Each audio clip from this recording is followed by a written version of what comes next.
नमस्कार। आज की परिचर्चा में आपका स्वागत है। आज के व्याख्यान का विषय है केंद्र राज्य संबंध।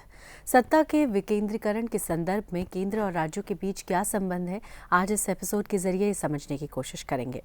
संघीय ढांचे में केंद्र और राज्यों के बीच विधायी, प्रशासनिक और वित्तीय शक्तियों का बंटवारे का स्वरूप क्या है और किस प्रकार दोनों शक्तियां शासन तंत्र को चलाने में समर्थ होते हैं, स्थिति की विस्तार से जांच पड़ताल करेंगे। खासकर केंद्र और राज्यों के बीच तनाव और टकराव के मुद्दों को भी तफसील से समझने का प्रयास करेंगे। हमारे विषय विशेषज्ञ हैं रविशंकर, जो वर्तमान में एक न्यूज चैनल में बतौर राष्ट्रीय संपादक कार्यरत हैं, और मैं हूं आपके साथ सुमेधा।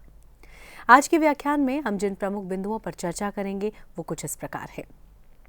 केंद्र राज्य संबंधों की रूपरेखा का विश्लेषण करना, संघीय व्यवस्था में केंद्र राज्य संबंधों के महत्व की व्याख्या करना, केंद्र राज्य संबंधों पर एकल न्यायिक व्यवस्था के रोल पर प्रकाश डालना, केंद्र राज्य संबंधों की प्रवृत्तियों का उल्लेख करना, केंद्र राज्य संबंधों में सुधार के लिए विभिन्न आयोगों की रिपोर्ट का विश्लेषण करना। भारत का संविधान अपने स्वरूप में संघीय है और समस्त शक्तियां विधायी, कार्यपालक और वित्तीय केंद्र और राज्यों के बीच विभाजित हैं, जबकि न्यायिक शक्तियों का बंटवारा नहीं है। संविधान में एकल न्यायिक व्यवस्था की स्थापना की गई है, जो केंद्रीय कानूनों की तरह ही राज्य कानूनों को लागू करती हैं। गौरतलब है कि केंद्र और राज्य दोनों को ही सत्ता संविधान से प्राप्त होती है और प्रत्येक अपने क्षेत्र में सर्वोच्च है, लेकिन संघीय तंत्र के प्रभावी कार्यान्वयन को सुनिश्चित करने के लिए इनके बीच अधिकतम सहभागिता और सहकारिता की जरूरत होती है। इसीलिए संविधान ने केंद्र राज्य संबंधों को लेकर विभिन्न मुद्दों पर कई व्यवस्थाएं स्थापित की हैं, जिससे दोनों की शक्तियों का आपस में अच्छा तालमेल हो सके। केंद्र और राज्यों के संबंधों का अध्ययन 3 दृष्टिकोणों से किया जा सकता है: विधायी संबंध, प्रशासनिक संबंध और वित्तीय संबंध।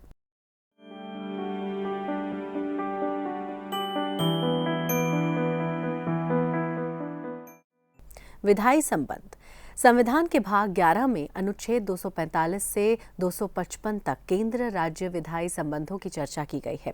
किसी अन्य संघीय संविधान की तरह ही भारतीय संविधान भी केंद्र राज्यों के बीच उनके क्षेत्र के हिसाब से विधायी शक्तियों का बंटवारा करता है। केंद्र राज्य विधायी संबंधों को 4 हिस्सों में बांटा गया है। सबसे पहला, केंद्र और राज्य विधायी के क्षेत्र। संविधान ने केंद्र राज्यों के बीच विधायी क्षेत्र का विभाजन कुछ इस प्रकार किया है: संसद पूरे भारत या किसी भी क्षेत्र यानी केंद्र शासित क्षेत्र के लिए कानून बना सकती है। भारत क्षेत्र में राज्य शामिल है। राज्य विधान पालिका पूरे राज्य या राज्य के किसी भी क्षेत्र के लिए कानून बना सकता है। केवल संसद अकेले अतिरिक्त क्षेत्रीय कानून बना सकती है। विधायी विषयों का बंटवारा।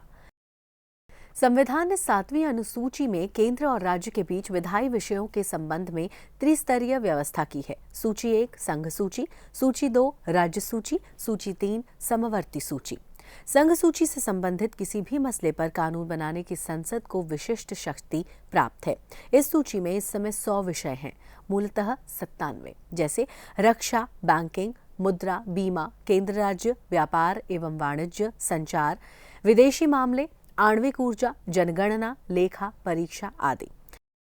राज्य विधान पालिका को सामान्य परिस्थितियों में राज्य सूची में शामिल विषयों पर कानून बनाने की शक्ति प्राप्त है। इस समय इसमें 61 विषय शामिल हैं, मूलतः 66, जैसे स्थानीय शासन, सार्वजनिक व्यवस्था, पुलिस, जेल, जन स्वास्थ्य एवं सफाई, कृषि, बाजार आदि। और तीसरा, समवर्ती सूची के मामले में संसद और राज्य विधान पालिका दोनों कानून बना सकते हैं। इस सूची में इस समय 52 विषय, मूलतः 47 हैं, जैसे आपराधिक कानून प्रक्रिया, सिविल प्रक्रिया, विवाह एवं तलाक, जनसंख्या नियंत्रण और परिवार नियोजन, बिजली, श्रम कल्याण, आर्थिक एवं सामाजिक योजना, दवा, अखबार, पुस्तक एवं छापा, प्रेस एवं अन्य। 42वें संशोधन अधिनियम 1976 के तहत 5 विषयों को राज्य सूची से समवर्ती सूची में शामिल किया गया और वो हैं शिक्षा, वन, नापतौल, वन्य जीवों एवं पक्षियों का संरक्षण और न्याय का प्रशासन। उच्चतम एवं उच्च न्यायालयों के अतिरिक्त सभी न्यायालयों का गठन। अविशिष्ट सूची से संबद्ध विषयों, वो विषय जो तीनों सूचियों में सम्मिलित नहीं होते, उस पर कानून बनाने का अधिकार संसद को है। इस तरह ये स्पष्ट है कि विधायी एकता के लिए आवश्यक राष्ट्रीय महत्व के ऐसे मामलों को संघीय सूची में शामिल किया गया है। क्षेत्रीय एवं स्थायी महत्व और विविधता वाले विषयों को राज्य सूची में रखा गया है।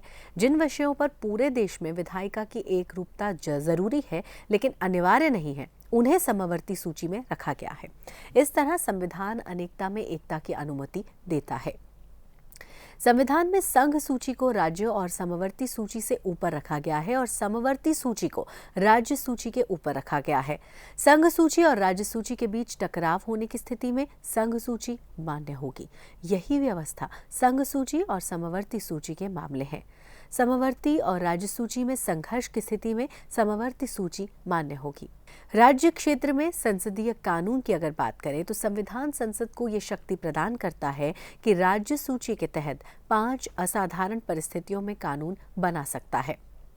जब राज्यसभा एक प्रस्ताव पारित कर दे, यदि राज्यसभा ये घोषणा कर दे कि राष्ट्र हित में ये आवश्यक है कि संसद को राज्य सूची के मामले में कानून बनाना चाहिए, तब संसद इस मामले पर कानून बनाने के लिए सक्षम हो जाएगी।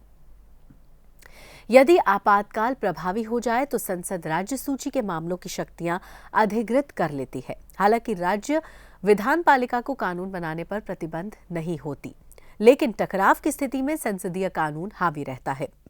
राज्यों के अनुरोध की अवस्था में जब 2 या 2 से अधिक राज्य विधानपालिका प्रस्ताव पारित करें कि राज्य सूची के मसले पर कानून बनाया जाए, तब संसद उस मामले के संबंध में कानून बना सकती है।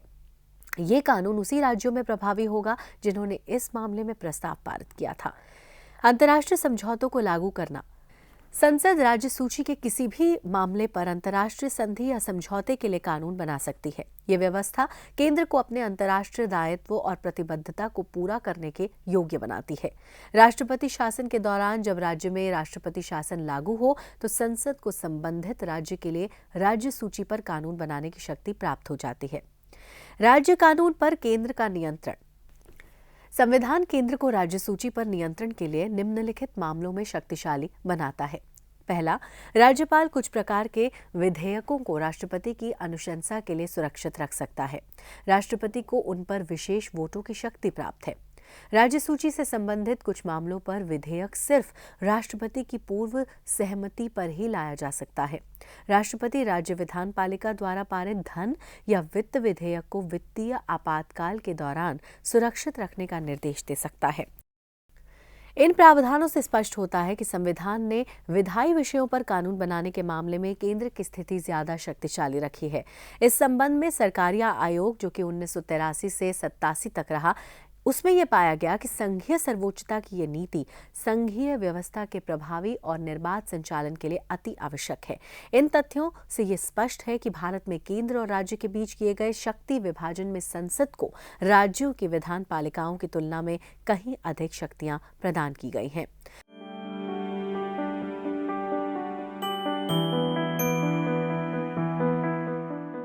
प्रशासनिक संबंध। प्रशासनिक क्षेत्र में भी संघीय सरकार की स्थिति श्रेष्ठ है, क्योंकि इसका अधिकार क्षेत्र राज्यों की तुलना में कहीं व्यापक है। इसके अतिरिक्त राज्यों को संसद के कानूनों के अनुरूप कानून बनाने पड़ते हैं। उन्हें अपनी कार्यपालिका की शक्तियों का प्रयोग इस प्रकार करना पड़ता है कि केंद्र द्वारा कार्यपालिका की शक्तियों के प्रयोग में कोई अड़चन न आए अथवा उस पर कोई प्रतिकूल प्रभाव भी न पड़े। केंद्र राज्य सरकारों को ऐसे निर्देश दे सकता है जो केंद्र सरकार की कार्यपालिका शक्तियों के प्रयोग के लिए आवश्यक हो। संविधान के भाग 11 में अनुच्छेद 256 से 263 तक केंद्र और राज्य के बीच प्रशासनिक संबंधों की व्याख्या की गई है।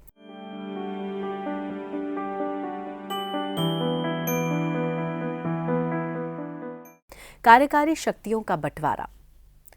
केंद्र और राज्यों के बीच कुछ मामलों को छोड़कर विधायी और कार्यकारी शक्तियों का बंटवारा किया गया है। इस प्रकार केंद्र की कार्यपालक शक्तियां पूरे देश में फैली हैं। इनमें संघ, राज्य, समवर्ती सूची शामिल हैं। केंद्र और राज्य के दायित्व संविधान ने राज्यों की कार्यकारी शक्तियों के संबंध में केंद्र को प्रमुखता प्रदान की है, जिससे केंद्र की कार्यकारी शक्तियों को असीमित अधिकार प्राप्त होते हैं। केंद्र राज्यों को समय समय पर संचार, रेलवे, शिक्षा और अनुसूचित जनजाति के कल्याण के विषय में निर्देश जारी कर सकता है। केंद्र और राज्यों के बीच विधायी शक्तियों का विभाजन बेहद मुश्किल है। कार्यपालक शक्तियों का बंटवारा सामान्यतः विधायी शक्तियों के बंटवारे का ही अनुसरण करता है, लेकिन कार्यपालक क्षेत्र में ऐसा बंटवारा अक्सर टकराव को भी जन्म दे सकता है, जैसे अखिल भारतीय सेवाएं। किसी अन्य संघ की तरह केंद्र और राज्यों की सार्वजनिक सेवाएं बटी हुई हैं, जिन्हें केंद्रीय या राज्य सेवाएं कहा जाता है। इसमें अखिल भारतीय सेवाएं, IAS, IPS, IFS शामिल हैं। इन सेवाओं को केंद्र और राज्यों द्वारा संयुक्त रूप से नियंत्रित किया जाता है। इन पर पूर्ण नियंत्रण केंद्र सरकार का और तत्कालिक नियंत्रण राज्य सरकार का रहता है।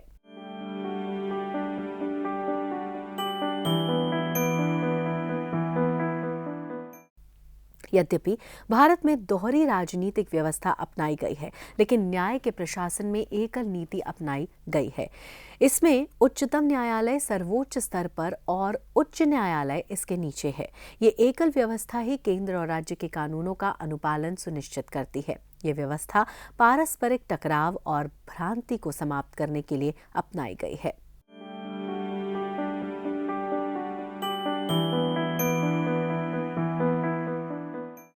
आपातकालीन अवधि में संबंध।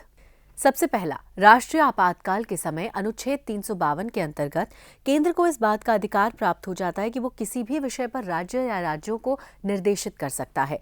इस प्रकार की स्थिति में राज्य पूर्णतः केंद्र के नियंत्रण में हो जाता है। दूसरा, जब राज्य में राष्ट्रपति शासन, जो कि अनुच्छेद 356 के अंतर्गत लागू किया जाता है, तो राज्य के कार्यकारी विषयों के संबंध में राष्ट्रपति निर्देश दे सकता है। इस स्थिति में राज्य या राज्यपाल या अन्य कार्यकारी प्राधिकारी की समस्त शक्तियां राष्ट्रपति में निहित हो जाती हैं। तीसरा, वित्तीय आपातकाल के समय अनुच्छेद 360 के अंतर्गत केंद्रीय वित्तीय परिसंपत्तियों के अधिग्रहण हेतु राज्यों को निर्देशित कर सकता है तथा राष्ट्रपति राज्य में कार्यरत सरकारी कर्मचारियों और उच्च न्यायालय के न्यायाधीशों के वेतन में कटौती करने का आदेश दे सकते हैं।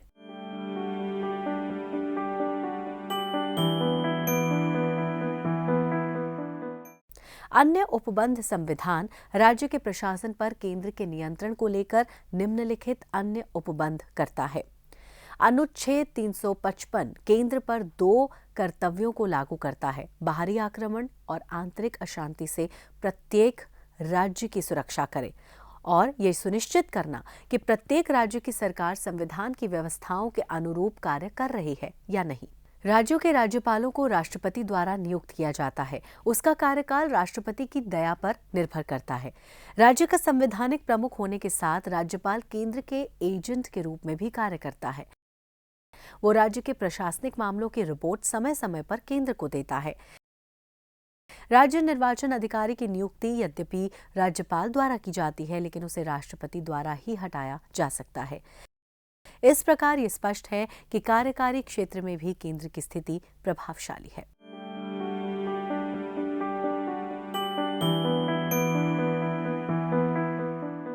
वित्तीय क्षेत्र में भी राज्य केंद्र पर बहुत निर्भर है। भले ही संविधान केंद्र और राज्यों को स्वतंत्र वित्तीय साधन प्रदान करता है, लेकिन राज्यों को वित्तीय साधन पर्याप्त नहीं है। इसीलिए राज्यों को वित्तीय सहायता और अनुदान के लिए केंद्र पर निर्भर होना पड़ता है। कर्ज लेने के मामले में भी राज्यों की स्थिति काफी कमजोर है, जबकि संघीय सरकार संसद द्वारा निर्धारित सीमा के भीतर देश में अथवा विदेशों में भी कर्ज ले सकती है। राज्यों द्वारा कर्ज लेने पर अनेक बाधाएं हैं। राज्य देश के बाहर से कर्जा नहीं ले सकते हैं। जब तक राज्य पर कर्जा बाकी है, वो संघीय सरकार की अनुमति के बिना नया कर्जा नहीं ले सकते।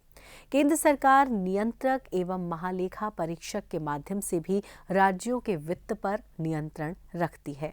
केंद्र द्वारा राज्यों को उपलब्ध कराए गए अनुदान के कारण भी केंद्र को राज्यों पर नियंत्रण स्थापित करने का अवसर मिल जाता है। राष्ट्रपति द्वारा हर 5 साल पर एक वित्त आयोग का गठन किया जाता है। इस आयोग की सिफारिशों के आधार पर केंद्र और राज्यों के बीच करों यानी टैक्सों का बंटवारा किया जाता है। तो वित्तीय क्षेत्र में केंद्र की भूमिका और भी प्रभावी बना देता है। इसके अतिरिक्त संकट काल में राष्ट्रपति राज्यों को अपने अधिकारियों के वेतन घटाने और सभी धन विधेयकों यानी मनी बिल को उसकी स्वीकृति के लिए सुरक्षित रखने का आदेश भी दे सकता है। संविधान के भाग 12 में अनुच्छेद 268 से 293 तक केंद्र राज्य वित्तीय संबंधों की चर्चा की गई है।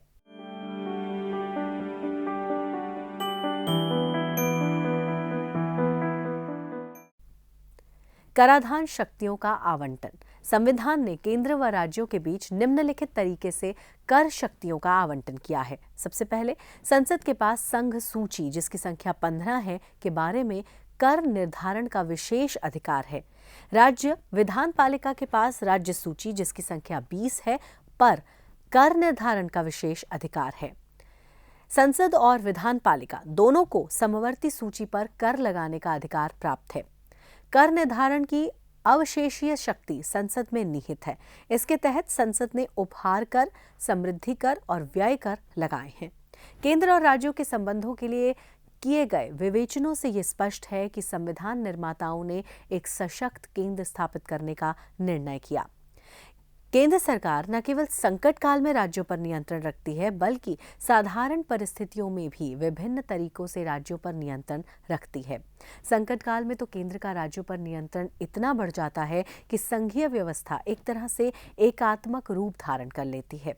राज्यों के पास पर्याप्त वित्तीय साधनों का अभाव भी उन्हें केंद्र पर ही निर्भर बना देता है। देश में 1950 के पश्चात अपनाई गई पंचवर्षीय योजनाओं तथा केंद्र में लंबे समय तक एक ही दल के प्रभुत्व के कारण भी केंद्र को शक्तिशाली बनाने में सहायक हुए हैं।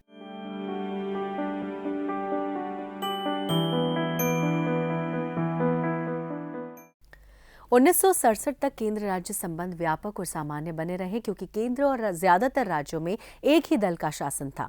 1967 के चुनाव में कांग्रेस पार्टी 9 राज्यों में चुनाव हार गई, जिससे केंद्र में उसकी स्थिति कमजोर हुई। इससे केंद्र राज्य संबंध के राजनीतिक परिदृश्य में नया परिवर्तन आया। राज्यों में गैर कांग्रेसी सरकारों ने कई मसलों पर केंद्रीकरण का विरोध किया। उन्होंने राज्यों की स्वायत्तता का मुद्दा उठाया और ज्यादा शक्तियां एवं वित्तीय स्रोतों की मांग की। इसने केंद्र राज्य संबंधों में टकराव और तनाव की स्थिति पैदा कर दी। केंद्र राज्य संबंधों के तनाव के क्षेत्र जिन मुद्दों के कारण केंद्र राज्यों के बीच तनाव और टकराव पैदा होता है वो है, पहला, राज्यपाल की नियुक्ति और बर्खास्तगी का तरीका। राज्यपाल का पार्टीवादी और पक्षपातपूर्ण रवैया। तीसरा, पार्टी हित में राष्ट्रपति शासन को लगाना। और चौथा, राज्य में कानून एवं व्यवस्था बनाने के लिए केंद्रीय बलों की तैनाती। इसके साथ ही राज्य विधेयकों को राष्ट्रपति की स्वीकृति के लिए आरक्षित रखना। इसके बाद राज्य के लिए वित्तीय आवंटन में भेदभाव, राज्य नीतियों के अनुपालन में योजना आयोग की भूमिका, अखिल भारतीय सेवाओं यानी आईएएस, आईपीएस, आईएफएस का प्रबंधन, केंद्र और राज्यों के बीच वित्तीय हिस्सेदारी, राज्य सूची में केंद्र का दखल, मुख्यमंत्री के विरुद्ध जांच आयोग की नियुक्ति, राजनीतिक उद्देश्यों के लिए इलेक्ट्रॉनिक मीडिया का प्रयोग।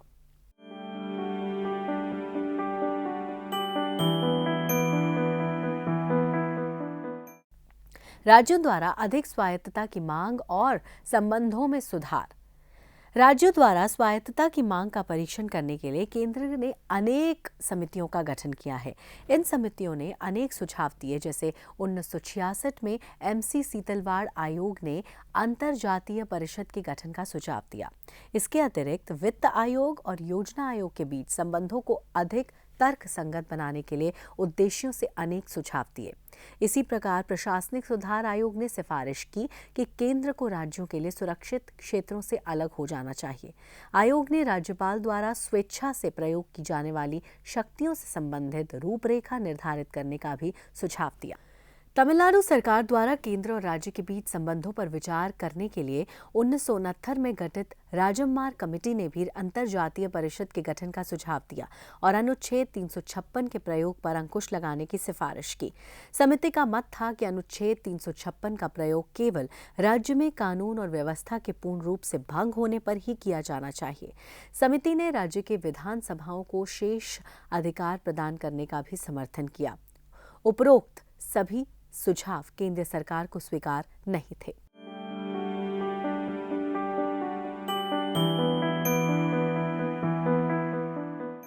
सरकारिया आयोग 1983 में केंद्र सरकार ने उच्चतम न्यायालय के सेवानिवृत्त न्यायाधीश आर.एस. सरकारिया की अध्यक्षता में केंद्र राज्य संबंधों पर एक 3 सदस्यीय आयोग का गठन किया। आयोग से कहा गया कि वो केंद्र और राज्य के बीच सभी व्यवस्थाओं और कार्य पद्धतियों की जांच कर उचित परिवर्तन के लिए सरकार को अपना सुझाव प्रदान करे। रिपोर्ट अक्टूबर 1987 में पेश की गई और इसका सार आधिकारिक तौर पर जनवरी 1988 में जारी किया गया। आयोग ने वर्तमान व्यवस्था में कोई भी गंभीर परिवर्तन करने का सुझाव नहीं दिया, परंतु इसने केंद्र और राज्यों के बीच विद्यमान गतिरोधों को दूर करने के लिए संवैधानिक तथा कार्य पद्धति में परिवर्तन करने का सुझाव अवश्य दिया। इसने इस मांग को खारिज कर दिया कि केंद्र की शक्तियों में कटौती हो, बल्कि इसने स्पष्ट भी किया कि राष्ट्रीय एकता एवं अखंडता के लिए मजबूत केंद्र का होना आवश्यक है। हालांकि उसने सशक्त केंद्र का मतलब ये नहीं बताया कि शक्तियों का केंद्रीकरण हो जाना चाहिए।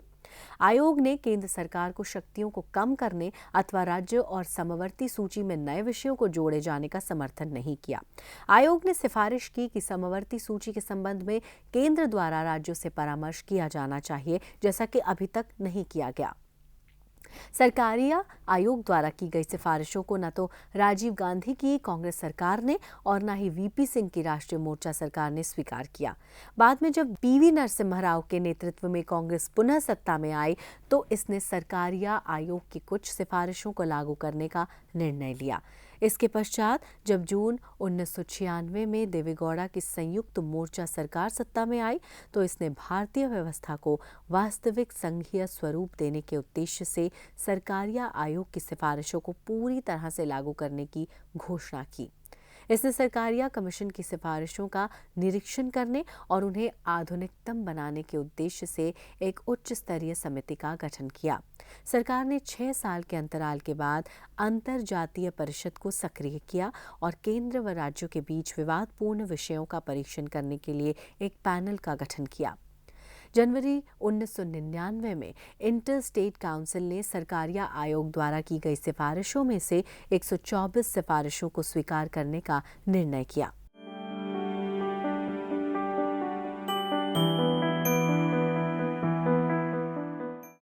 केंद्र राज्य संबंधों का पुनः परीक्षण करने के लिए अप्रैल 2007 में एक नए आयोग का गठन किया गया। इस आयोग की अध्यक्षता भारत के भूतपूर्व मुख्य न्यायाधीश एम पंछी को सौंपी गई। इस आयोग का गठन इसलिए किया गया था कि 2 दशक पहले गठित सरकारिया आयोग के बाद बदलते राजनीतिक और आर्थिक परिदृश्य के कारण काफी परिवर्तन हो चुके हैं। अतः नई परिस्थितियों में केंद्र राज्य संबंधों का पुनः आकलन किया जाना जरूरी है। आयोग का मुख्य कार्य केंद्र सरकार को राज्यों में केंद्रीय बलों को तैनात करने से संबंधित व्यापक शक्तियों के संदर्भ में परामर्श देना है। इसके अतिरिक्त आयोग को राष्ट्रीय सुरक्षा से संबंधित अपराधों की जांच भी करनी होगी।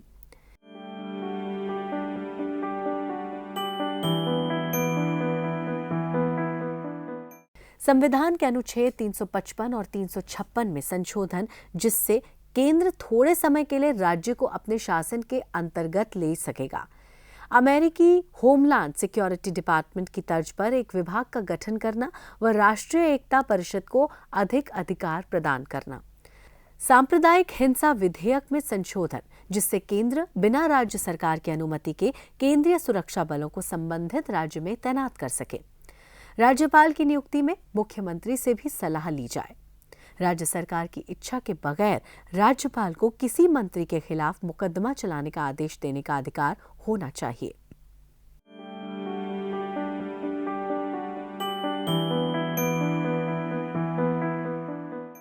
भारत की संघीय व्यवस्था केंद्र और राज्यों के बीच शक्तियों के बंटवारे पर आधारित है। केंद्र और राज्य दोनों को ही सत्ता संविधान से प्राप्त होती है और प्रत्येक अपने क्षेत्र में सर्वोच्च है। वास्तव में दोनों की शक्तियों का आपस में अच्छा तालमेल है। भारत के लिए केंद्र और राज्य के संबंध बहुत मायने रखते हैं। भारत में आजादी के बाद से केंद्र राज्य संबंध का मसला बेहद संवेदनशील मामला रहा है। मुद्दा चाहे अलग भाषाई पहचान, असमान विकास, राज्यों के गठन का हो, पुनर्गठन का हो या फिर विशेष राज्य का दर्जा देने से जुड़ा हो, ये सब केंद्र राज्य संबंधों की सीमा में आते हैं। यही नहीं, देश में शिक्षा, व्यापार जैसे विषयों पर नीति निर्माण का सवाल हो तो वो है केंद्र और राज्य के बीच में इनको लेकर क्या आपसी समझ है। भारतीय संविधान में भारत को राज्यों का संघ कहा गया है, न कि संघवादी राज्य। भारतीय संविधान में विधायी, प्रशासनिक और वित्तीय शक्तियों का स्पष्ट बंटवारा केंद्र और राज्यों के बीच किया गया है, लेकिन भारतीय संविधान में साफ तौर से केंद्र को शक्तिशाली बनाया गया है। तो आज के इस व्याख्यान में हमने जिन प्रमुख बिंदुओं पर चर्चा की है वो कुछ इस प्रकार है। केंद्र राज्य संबंधों की रूपरेखा का विश्लेषण करना, संघीय व्यवस्था में केंद्र राज्य संबंधों के महत्व की व्याख्या करना, केंद्र राज्य संबंधों पर एकल न्यायिक व्यवस्था के रोल पर प्रकाश डालना, केंद्र राज्य संबंधों की प्रवृत्तियों का उल्लेख करना, केंद्र राज्य संबंधों में सुधार के लिए विभिन्न आयोगों की रिपोर्ट का विश्लेषण करना। अब हम अपनी चर्चा को यहीं समाप्त करते हैं। आपकी सलाह और प्रश्न हमेशा आमंत्रित हैं। नमस्कार।